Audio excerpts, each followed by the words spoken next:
নানা জল্পনা কল্পনা শেষে আত্মপ্রকাশ করতে যাচ্ছে জুলাই আন্দোলনে নেতৃত্ব দেওয়া শিক্ষার্থীদের রাজনৈতিক দল। অন্য রাজনৈতিক দলে থেকে কি ভিন্নতা থাকছে, কি বা হবে এর রূপরেখা, কত আসনে দেয়া হতে পারে প্রার্থী, এই সব নিয়ে যমুনা টেলিভিশনের সাথে খোলামেলা কথা বলেছেন বৈষম্য বিরোধী ছাত্র আন্দোলনের আহ্বায়ক হাসনাত আব্দুল্লাহ এবং জাতীয় নাগরিক কমিটির সদস্য সচিব আখতার হোসেন।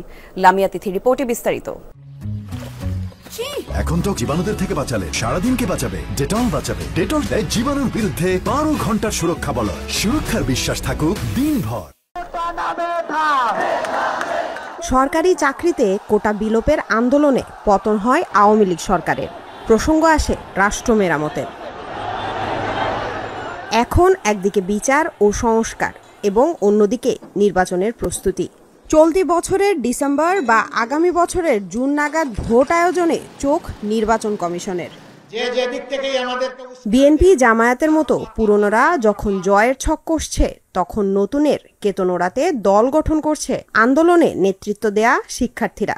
বলা হচ্ছে দলগুলোর গতানুগতিক পথ অনুসরণ করতে চায় না তারা। একক হবে না নতুন দলের নেতৃত্ব, রাজনীতি হবে বহুত্বের। নিয়মের মধ্যে পরিবর্তন আসবে শীর্ষ নেতৃত্বে। একক নেতৃত্ব অবশ্যই নয়, আমরা বহু নেতৃত্বের কথা ভাবছি এবং একই সাথে কোনো ব্যক্তি দলে এক বছরের পর বছর ধরে প্রধান থেকে যাবেন এরকম কোনো সিস্টেমেও আমরা থাকতে চাই না। আমরা সেই জায়গাগুলোতে রিসাফল চাই। এরই মধ্যে সাধারণের কাছে বেশ পরিচিতি পেয়েছেন হাসনাত আব্দুল্লাহ ও আখতার হোসেন। প্রশ্ন ছিল, নতুন দল ভিন্ন কি প্রতিশ্রুতি নিয়ে যাবে জনগণের দোরে? তরুণদের নেতৃত্বে তরুণদেরকে সংগঠিত করে একটা রাজনৈতিক দলের আমরা ঘোষণার দিকে যাচ্ছি। আমরা বাংলাদেশে একটা মধ্যমপন্থী রাজনীতি চাই, সে কথাটা আমরা স্পষ্ট করে বলেছি। অতীতে রাজনৈতিক দলগুলো কেমন ছিল, সেগুলো কেন মানুষের আশা আকাঙ্ক্ষা প্রতিফলন ঘটাতে ব্যর্থ হয়েছে, সেগুলো আমরা পর্যালোচনা করছি। দলের গঠনতন্ত্র সম্পর্কেও জানান ছাত্র নেতারা। পরিবারতন্ত্রের যে রাজনীতি, সেখান থেকে আমরা বেরিয়ে আসতে চাই। অনেকগুলো হয়তো প্রতিজ্ঞার জায়গা থাকবে, অনেকগুলো হয়তো আশাবাদের জায়গা থাকবে। সেটা যখন আমাদের গঠনতন্ত্রটি প্রকাশিত হবে, তখন আরও বিস্তারিত আমাদের পক্ষে বলা সম্ভব হবে। মানুষের প্রয়োজনকে, আশাকে, আকাঙ্ক্ষাকে সেখানে রিফ্লেক্ট করবে সেই ধরনের গঠনতন্ত্র এবং ম্যানিফেস্টোর মধ্য দিয়ে এই রাজনৈতিক দলটি যেটি নিয়ে স্বপ্ন দেখছে, যেটি মানুষ যেই দলের অপেক্ষা রয়েছে, সেটি অবশ্যই তৈরি হবে। ছাত্র নেতাদের কাছে জানতে চাওয়া হয় নির্বাচন নিয়ে তাদের পরিকল্পনার কথা। সব আসনেই কি দেবে নতুন দল? কেমন হবে বিএনপির সাথে তাদের সম্পর্ক?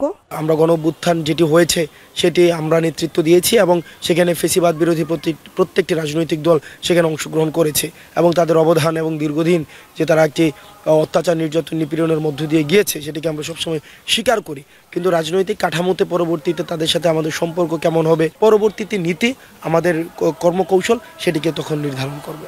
ছাত্র জনতার পক্ষ থেকে যে রাজনৈতিক দলটি আমরা করতে যাচ্ছি, সেটা তার সর্বোচ্চ সামর্থ্য ব্যবহার করে বাংলাদেশে যতগুলো আসন থাকবে না কেন, প্রত্যেকটা আসনেই আমরা প্রার্থী দেওয়ার চেষ্টা করব। জুলাই অভ্যুত্থানের সময়টাতে বিএনপি জামাত তারা আমাদের সহযোগী হিসেবে তারা সেই সময়টাতে কাজ করেছেন।